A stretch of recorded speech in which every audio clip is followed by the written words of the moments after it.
It has been 20 years since the mass shooting at Columbine High School. That is when 12 students and a teacher were killed by two other students who then took their own lives. Sue Klebold is the mother of Dylan Klebold, one of the shooters. She's in Pittsburgh today to speak at a forum tonight, and Kristine Sorensen spoke with her in her only local TV interview and has more in this special Kidsburgh story. Kristine.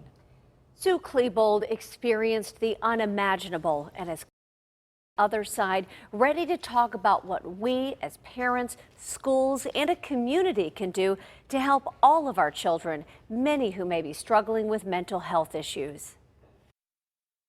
We remember the face of Dylan Klebold and the images of the tragedy at Columbine High School in Colorado in April of 1999. Sue Klebold, Dylan's mother, has had 20 years to process all that happened. I am never, ever going to not remember those who were killed and hurt and remember my son. And so I've tried to take whatever happened and kind of make it my own life's mission. That mission focuses on suicide prevention because, as she's come to realize, her son was suicidal. She writes about it in her book, A Mother's Reckoning, from which all of her proceeds go to mental health organizations. Klebold points out that suicide is the second leading cause of death among people 14 to 34. Third leading cause in kids 10 to 14. She says research shows very often perpetrators of mass violence are suicidal. We know that suicide is preventable, and I believe that we can also prevent a certain percentage, probably a large percentage of mass violence if we address the suicidality of the would-be perpetrators. At the time of the Columbine shooting, Klebold didn't know her son was suicidal. He had just gone to prom and was planning to go to college. So as a parent, how did you not know that your child was suicidal and going to commit a massacre? That is the one question that at first, when someone would ask, how could you not know? It felt like a personal accusation, a personal affront.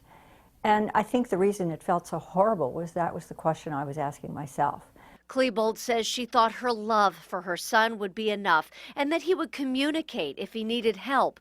But Klebold says many suicidal people hide it well. That's why it's so important for parents to observe, ask questions, and listen. I think the most important thing for us to do is to not try to fix what someone is feeling, not try to relieve the stress and fix problems, but just to give someone an opportunity to talk about their feelings. And that is something that I think most parents need help doing. Now, if you'd like to hear Sue Klebold speak, she'll be in McKeesport at the location on our screen from 7 to 8:30. It's free. You do need to register in advance, and we have a link to register at KDKA.com/Kidsburgh. We'll also have links for Kidsburgh.org for more information on how to talk to your kids about suicide and these issues. What's her opinion on gun control? Well, I mean, that's a big part of the debate when we're talking about school shootings. She said she feels that when someone is in a compromised mental state and that their judgment is impaired, that firearms should be removed at least temporarily. And you can see the full interview with her, with a lot more insights. We have the whole thing at KDKA.com/Kidsburgh. All right, thanks so much. Thanks, Susan.